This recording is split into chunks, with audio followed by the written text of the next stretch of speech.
Identifying. The king of cakes. Chopper for the win. G'day guys, welcome back to Cakes by Chopper. Today we have Stitch from the movie Lilo and Stitch.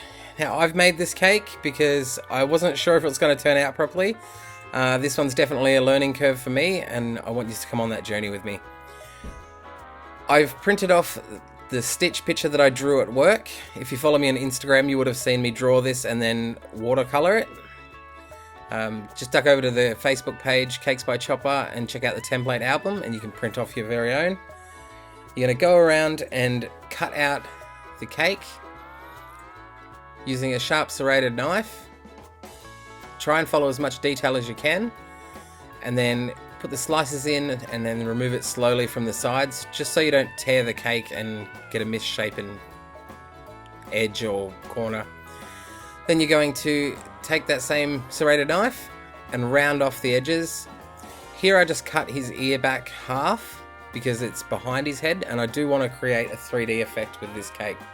Once you're happy with the look of it, dirty ice it with a frosting, and then you're going to pop it in the fridge to let it set a bit. While this is happening, you can cut out his eye and his inner ear. Roll out your fondant. Save a little bit because you're going to use the eye and the inner ear as a different piece to lay on top. This just makes it easier when spraying the cake. Lay your fondant over the top. Be sure to push it in. I cut the bottom off here because I felt it was a bit too weighty, and I just needed to push it in to get that finer detail around the cake. Just do it till you're happy with it. Once you think it's looking good, you can trim off the excess. Then you're going to cut out the inner eye, then his eyeball, and set those aside because we'll be returning to them and spray painting them with the airbrush. Same goes for the inner ear. Then, because I'm using the airbrush, we're going to line the tray, pushing it under the cake so we don't get any spray splatter. A little bit of prep time for it, but the end result is a lot neater than just spraying it as is. Test your spray gun. You're going to just adjust the nozzle till you're comfortable with it. Now here I applied the darkest colour first. I've since learnt that you should apply the lightest colour first and work your way to the dark colours. You live and you learn, and hopefully you guys don't have to do this because I've already made that mistake. Now adjusting your nozzle, you can get a finer line. I've used this to go and mark out where I'd need the shading to start and to add in his shadows. Then it's just adjust it back to the spray width you're happy with.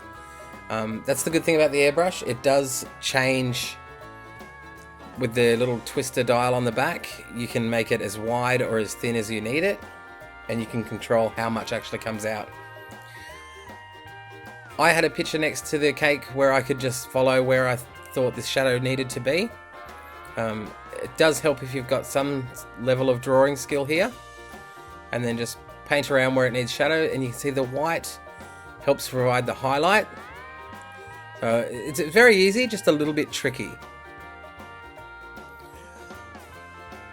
I was really happy with the result of the airbrush. I'll be doing a lot more cakes with it because I think it's just exciting to see something look so flawless in the colouring, and it just goes on so nicely. You're going to paint the inner eye with the lighter blue and his eyeball in the black. Now I used a little bit of the black here to strengthen his shadows and do his nose.